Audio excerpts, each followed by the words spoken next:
edad na 8 siya nagsimulang magtrabaho.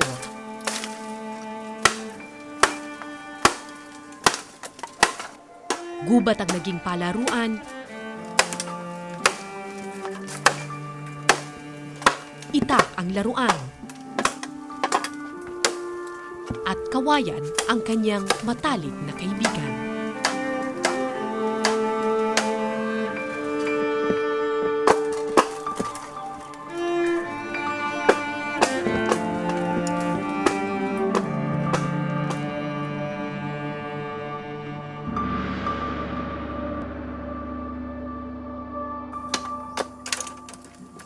Si Michael ang bumubuhay sa kanyang pamilya sa Maasin, Iloilo. Araw-araw nagpuputol siya ng kawayan para kumita. Bakit hindi ka na nag-eskwela? Kulang iti mga nagbakal ka mga project. Walang pera, hindi makabili ng project. Um, Hanggang anong grade ka umabot? Nakatapak lang sa first year way matapos. Kasi walang nagtatrabaho eh. Ako nagtatrabaho. Para sa lahat? Um, Bakit ikaw ang nagtatrabaho para sa lahat? hindi makabra sa time.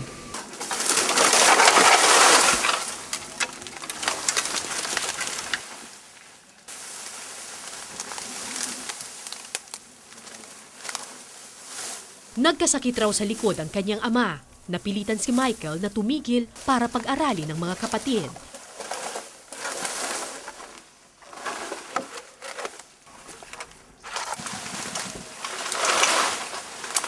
Gaano man kabigat para sa isang bata ang mga gahiganting kawayan, araw-araw kailangan niyang pumutol ng 12 kawayan para kumita ng 70 pesos kada araw, pambili ng bigas at pambaon ng mga kapatid. Pag nakikita mo yung mga kapatid mo na aalis na papunta sa eskwela, ano iniisip mo? Sana mag-eskwela rin ako. Kaso lang, Walang nagtatrabaho eh. kailangan talaga. Sa katahimikan ng kanyang puso, hangad ni Michael na makaalis sa kawayang mundo. Pero sa ngayon, wala munang puwang ang ambisyon. Kakambal na ng kabataan ng Maasin ang kawayan.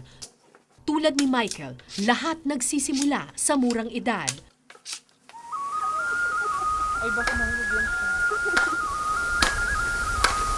Sa isang parte ng gubat, nagtatabas ang magtiyahing Boroy at Jenny. Tinuturuan ni Jenny ang pamangkin para may katulong siya sa trabaho balang araw.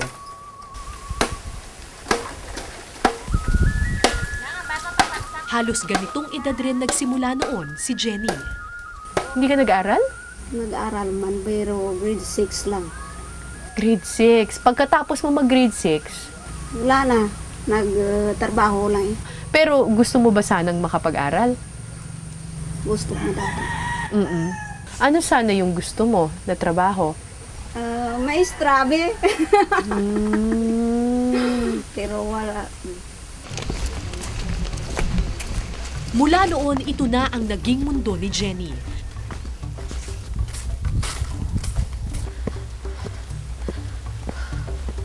Papunta kami ngayon sa Kawayanan. Sabi ni Aling Jenny, mga 4 kilometers daw yun from here. Kung lalakarin natin yun, it will take us mga 2 to 4 hours.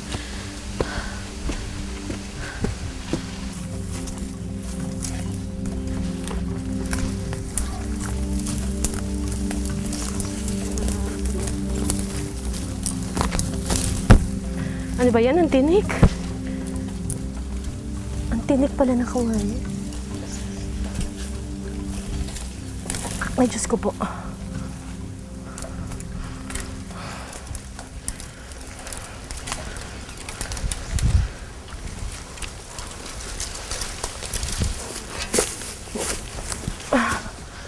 Ay, Diyos ko. Pagod pa ako nang makarating sa Kawayanan, pero si Jenny, diretsong trabaho na.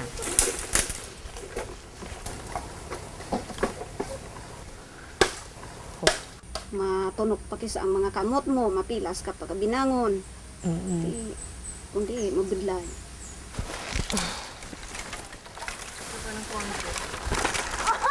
Sandali, wala akong mapakan dito eh. Yan, ganyan. Wag mo lagay yung kamay mo sa pagitan ng dalawang kawayan, yung makamay. Ganyan! Alam mo, nakakaano dito, nakakatakot from up here kasi yung kawayan, sumasama siya sa hangin, sumasabay siya sa hangin. So, dahil nakatungtong ka lang rin sa kawayan, para ka rin na-off balance.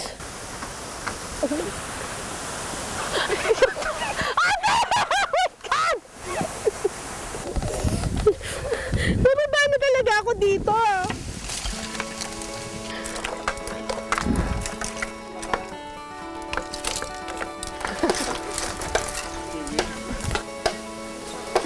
Ay, ayun na!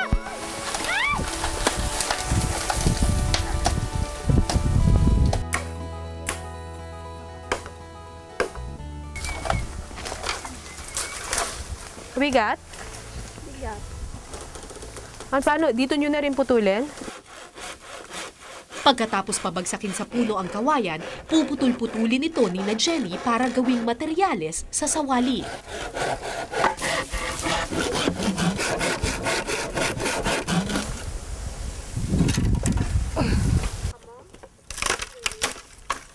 Wow!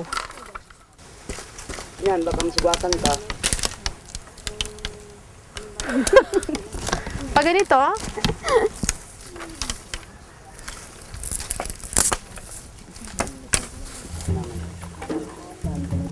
Ang natirang kawayan, bubuhati na lang para ibenta. 20 pesos isa.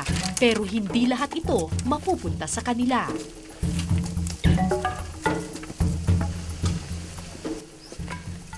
dahil hindi naman sila yung may-ari ng kawayanan, kada isang kawayan na kanilang mapuputol, kailangan nilang magbayad ng 10 pesos sa may-ari ng lupa.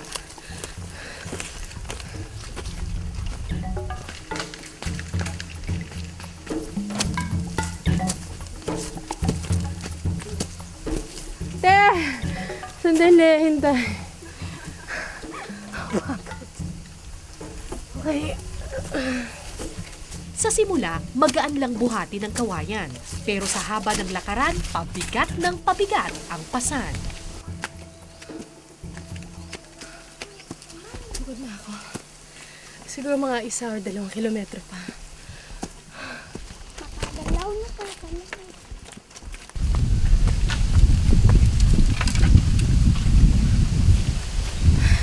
Pagod na ako. Ma'am! Pagdating sa bahay, akala ko tapos na ang kalbaryo ni Jenny. Pero may mas mabigat pa pala siyang pasanin. 7 taon nang paralisado ang kanyang asawa. Ano po bang nangyari sa asawa ninyo? Nagkasakit ng paralyze. Bakit po na-paralyze? Pikir may nagaba ng ubra ka sa malayo bla. Kapanukdap ka kuwayan. Dahil sa kakulangan sa pera, hindi niya naipagamot ang asawa. Ang mga anak naman nila may sarili ng mga pamilya, kaya si Jenny, animoy pasan ang mundo. Pero dahil may umaasa sa kanya, walang oras para magpahinga. Pagkatapos mag-alaga, diretso sa paggawa ng sawali si Jenny. Magkano lang kinikita ninyo? Namula rin. Magkano lang? Mula tag 60 lang. Why man ano, amumlar pa makalang dyan. 60 pesos para sa isang araw na trabaho. Pagod man ang katawan, kailangan niya itong tapusin. Kung hindi, wala silang kakainin. Sa kabilang barangay, puspusan rin ang pagsasawali sa bahay ng batang si Michael. Ang sawaling ito ang inaasahan nilang pambigas at pambaon sa eskwela. Pagdating ng hapon, balik eskwela ang mga kapatid ni Michael. Masayang nagtakbuhan ng mga bata patungo sa paaralan, habang si Michael naiwan sa mundo ng kawayan.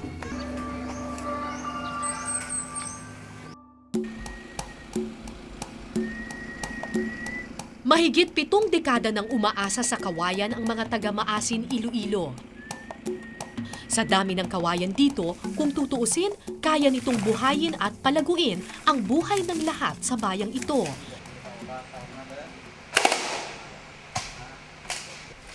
Pero dahil sa baba ng presyo ng kawayan sa merkado, marami ang nananatiling hikahos.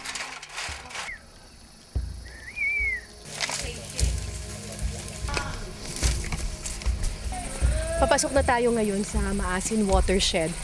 6,000 hectares itong watershed na ito. Bukod sa mga puno, meron din itong mga kawayan. Sadyang itinanim ng local government yung kawayan dito kasi nakakapag-prevent daw ito ng landslide.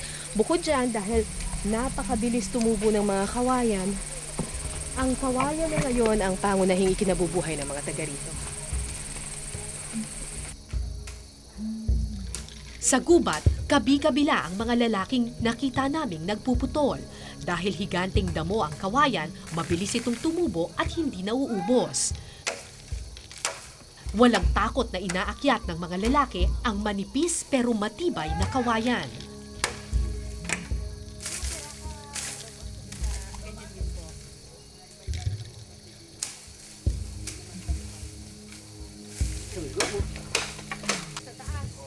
Dito ko nakilala ang mag-amang Ponciano at Rogie.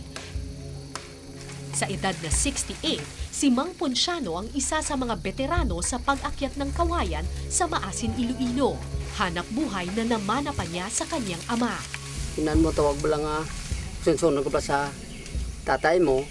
Di natudloan ko mang pikil kawayan, manggama. Ito sunod naman ako.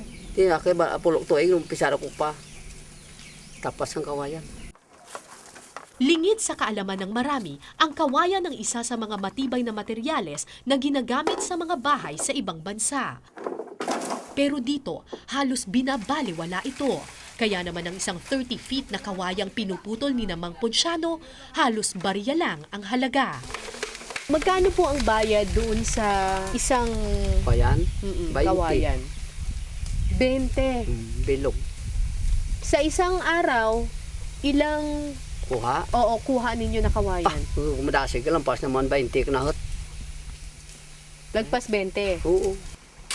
20 pesos ang bayad sa kanila kada isang puno. Kung ikukumpara ito sa halaga ng kawayan sa ibang bansa, lubhang napakababa nito.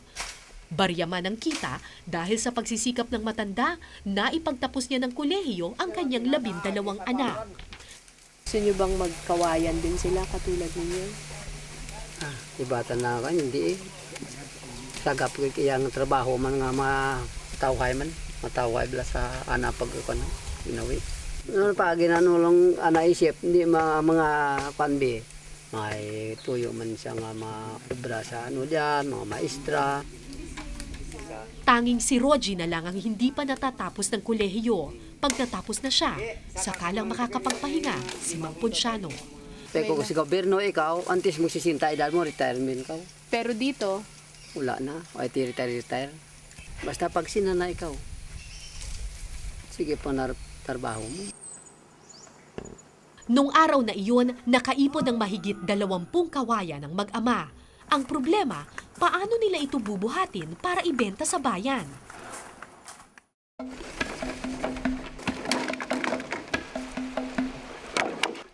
Kinabukasan sa pampang ng ilog ko natagpuan si Rogie.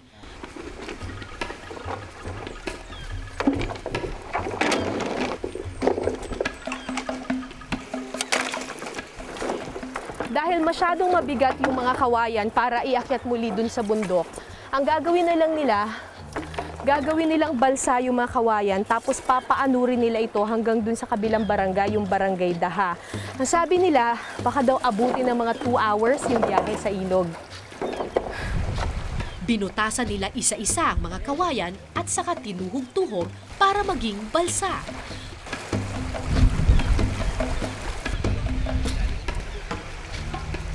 Makalipas ang ilang minuto, 2 balsa ang nagawa ni Rogie.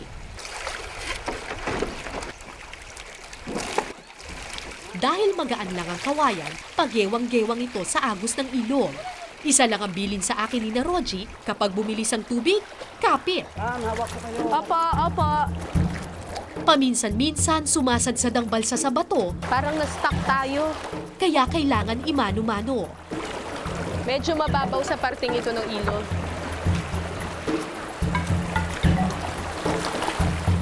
Akala ko ganito na ang buong biyahe, pero pagdating sa kalagitnaan, bumilis ang takbo ng balsa. Hawak daw. Medyo makitid yung dadaanan, so hawak daw.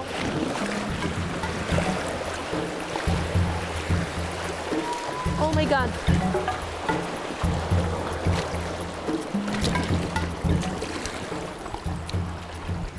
Sabi nila, maganda daw yung panahon ngayon, tsaka maganda daw yung level ng tubig. Hindi masyadong mababaw at tsaka hindi rin masyadong malalim. Pero may mga ganyang klaseng mga bato na minsan nababangga-bangga tayo, so medyo unstable yung balsa. Katulad nito. Oh my God. Ay, hawak daw! Oh my God. Hindi lang bato ang dapat iwasan, kundi pati matatalas na pader. Isa lang ang tumakbo sa isip ko noon. Makaligtas kaya sa tubig na rumaragasan ang aming kawayang balsa. Baka pagdating sa dahas, sira na yung kawayan.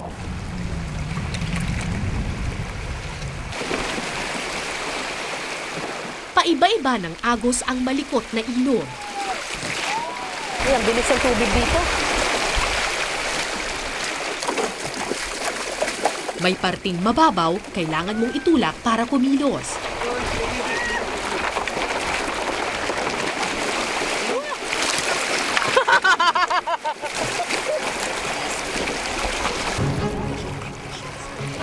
May parting malalim, Makitid! Makitid! Makitid! Oh my God! Ang lalim!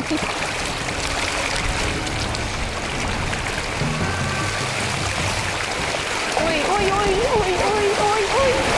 Lumubog na! Hawak daw. at may parting mabilis. Tiyak kang mababangga kung hindi ka mag-iingat. Oh my God! Nako, eto na naman. Oh! Naman, ay! Gusto ko sabi sa'yo! Ay, salamat. Akala ko tapos na ang kalbaryo pero meron pa palang kasunod. Oh my gosh! Aray, sakit. Bahagyamang nagasgas ang aking likuran, maswerte pa rin kami at hindi kami direktang bumangga. Sugat? Wala naman ata. Ako nabasa lang lalo. Ako tumama yung puwet ko.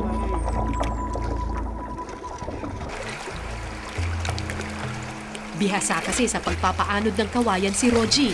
3 beses sa isang linggo niya ito ginagawa. Masakit sa katawan, pero kailangan.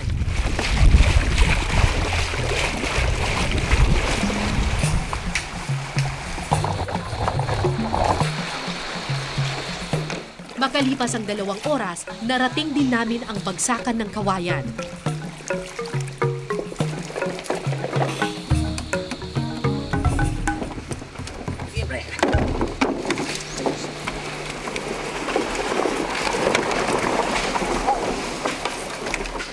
Karaniwang ginagamit ang mga ito sa construction sites at panggawa ng bakod, sahig at hagdan. Binayaran ng mag-amang Roji at Ponciano ng 400 pesos para sa mga kawayang kanilang binalsa. Bukas, balik gubat na naman ang mag-ama.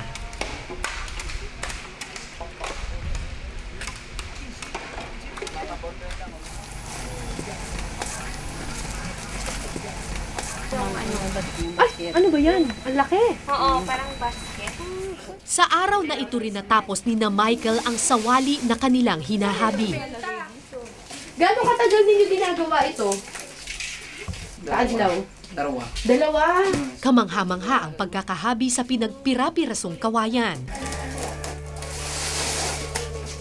Halos di natulog ang pamilya para lang magawa ang produktong ito. Magkano kaya ang kikitain ni Michael sa pagbebenta nito?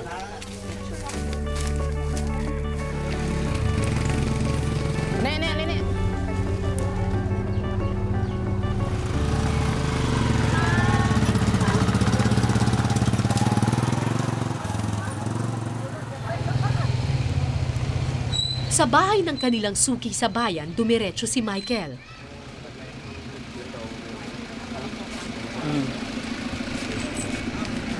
Sa kanya kayo talaga bumibili ng ganito? Saan po ba ginagamit ito? Noon dati, ginagamit talaga to sa, sa mata. Parang stock-in-stockan. Lalagyan ng palay. Tapos, Nagustuhan ng suki ang sawali. sige, yan mga anong pa, 15,000. Pero nagulat akong 250 pesos lang pala ang halaga ng pinagpagurang obra. Mamaya, para lang yun. Sumitin yun. Pagkatapos mabayaran, akala ko dediretso na kami pauwi. Pero imbes na itago ang kinitang pera, dumiretso pa si Michael sa bahay ng isang matanda. Ang may-ari ng lupang pinagkukunan nila ng kawayan. Dito, nasa tabungos, law. At dito, Mga 15 ibinigay ni pesos. Michael ang kalahati ng kanyang kinita.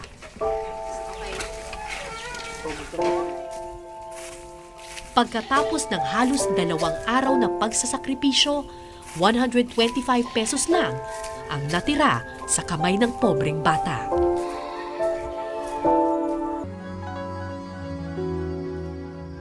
Sa mga bansa tulad ng China at Vietnam, gintong damo kung ituring ang kawayan. Milyon-milyon ang kinikita ng bamboo industry sa mga bansang ito. Pero dito sa Pilipinas, kung saan sagana rin sa kawayan, nakakalungkot na ito'y tila binabaliwala. Sa Maasin, Iloilo, maswerte at may factory pa rin na lumago. Ito ang nagsusupply ngayon ng barbecue sticks, chopsticks at toothpicks sa ilang syudad sa Pilipinas. Maganda ang layunin pero kulang pa rin para tuluyang maiangat ang buhay ng mga tulad ni na Michael, Jenny at Mang Ponciano.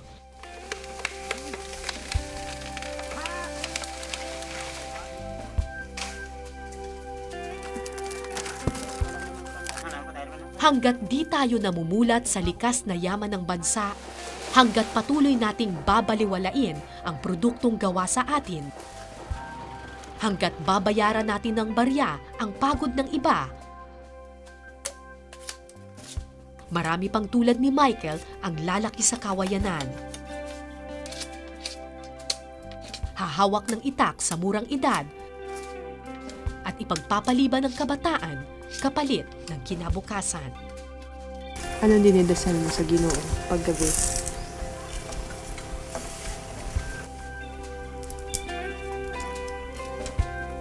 Ilang beses kong tinanong si Michael kung ano ang kanyang hiling, pero matagal bago siya nakasagot. Ano yung pinagdadasal mo palagi paggabi?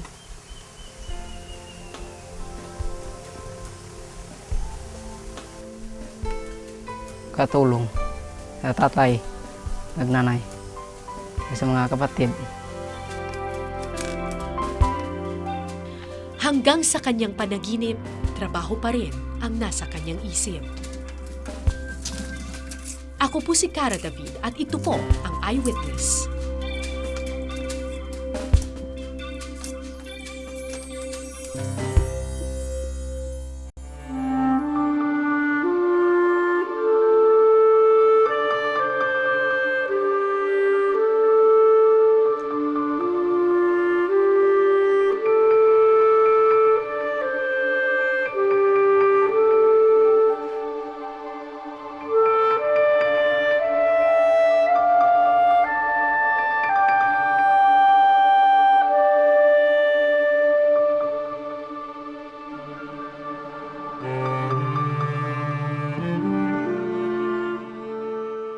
Maraming salamat sa pagtutok ninyo sa Eyewitness, mga kapuso. Anong masasabi ninyo sa dokumentaryong ito?